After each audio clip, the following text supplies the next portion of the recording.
মোহাম্মদ ইউনূসের সরকারের আমলে বাংলাদেশের সঙ্গে পাল্টে গিয়েছে ভারতের কূটনৈতিক সম্পর্ক। এই পরিস্থিতিতেও বাংলাদেশের জন্য বাজেট বরাদ্দ কমায়নি ভারত, কিন্তু পশ্চিমবঙ্গের প্রাপ্তির ঝুলি সেই শূন্য। তার জেরেই ফের কেন্দ্রের বিরুদ্ধে বঞ্চনা ইস্যুতে সরব হলেন অন্যতম রাজ্য সাধারণ সম্পাদক কুণাল ঘোষ।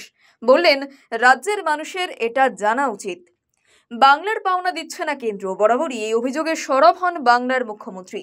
একাধিকবার বকেয়া আদায় প্রধানমন্ত্রীকে চিঠিও লিখেছেন তিনি, কিন্তু তাতেও বিশেষ লাভ হয়নি। বাজেটে পশ্চিমবঙ্গের জন্য কি বরাদ্দ করা হয় সেদিকেই নজর ছিল সকলের। বাজেট পেশের পর দেখা গেল বাংলার ঝুলিতে নেই কিছুই। বিহারকে দুহাত ভরিয়ে দিয়েছে কেন্দ্র। এখানেই শেষ নয়, হাসিনা সরকারের পতনের পরই পদ্মাপাড়ে বইছে ভারত বিরোধী হাওয়া। তা সত্ত্বেও বাংলাদেশের জন্য বাজেট বরাদ্দ কমায়নি ভারত। 2024-25 অর্থবর্ষের জন্য বরাদ্দ ছিল 120 কোটি টাকা।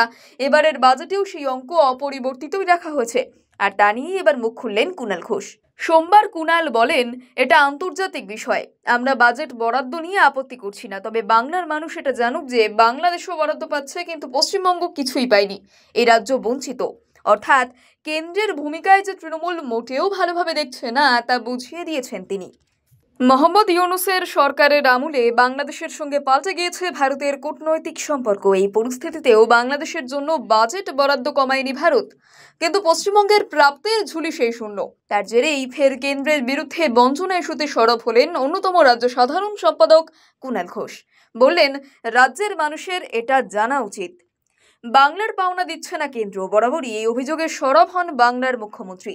একাধিকবার বকেয়া আদায় প্রধানমন্ত্রীকে চিঠিও লিখেছেন তিনি, কিন্তু তাতেও বিশেষ লাভ হয়নি। বাজেটে পশ্চিমবঙ্গের জন্য কি বরাদ্দ করা হয় সেদিকেই নজর ছিল সকলের। বাজেট পেশের পর দেখা গেল বাংলার ঝুলিতে নেই কিছুই। বিহারকে দুহাত ভরিয়ে দিয়েছে কেন্দ্র।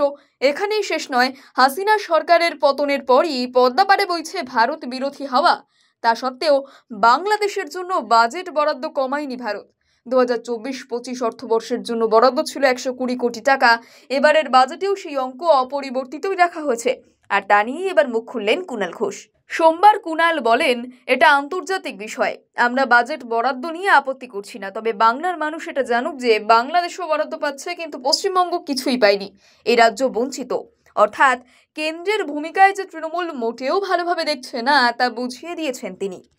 মোহাম্মদ ইউনূসের সরকারের আমলে বাংলাদেশের সঙ্গে পাল্টে গিয়েছে ভারতের কূটনৈতিক সম্পর্ক। এই পরিস্থিতিতেও বাংলাদেশের জন্য বাজেট বরাদ্দ কমায়নি ভারত, কিন্তু পশ্চিমবঙ্গের প্রাপ্তির ঝুলি সেই শূন্য।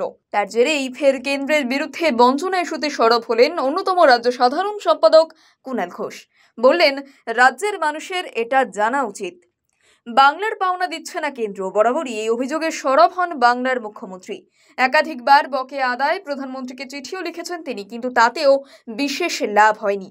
বাজেটে পশ্চিমবঙ্গের জন্য কি বরাদ্দ করা হয় সেদিকেই নজর ছিল সকলের। বাজেট পেশের পর দেখা গেল বাংলার ঝুলিতে নেই কিছুই। বিহারকে দুহাত ভরিয়ে দিয়েছে কেন্দ্র। এখানেই শেষ নয়, হাসিনা সরকারের পতনের পরই পদ্মাপাড়ে বইছে ভারত বিরোধী হাওয়া। তা সত্ত্বেও বাংলাদেশের জন্য বাজেট বরাদ্দ কমায়নি ভারত। 2024-25 অর্থবর্ষের জন্য বরাদ্দ ছিল 120 কোটি টাকা। এবারের বাজেটেও সেই অঙ্ক অপরিবর্তিতই রাখা হয়েছে। আর তা নিয়েই এবার মুখ খুললেন কুণাল ঘোষ। সোমবার কুণাল বলেন, এটা আন্তর্জাতিক বিষয়। আমরা বাজেট বরাদ্দ নিয়ে আপত্তি করছি না, তবে বাংলার মানুষ এটা জানুক যে বাংলাদেশও বরাদ্দ পাচ্ছে, কিন্তু পশ্চিমবঙ্গ কিছুই পায়নি।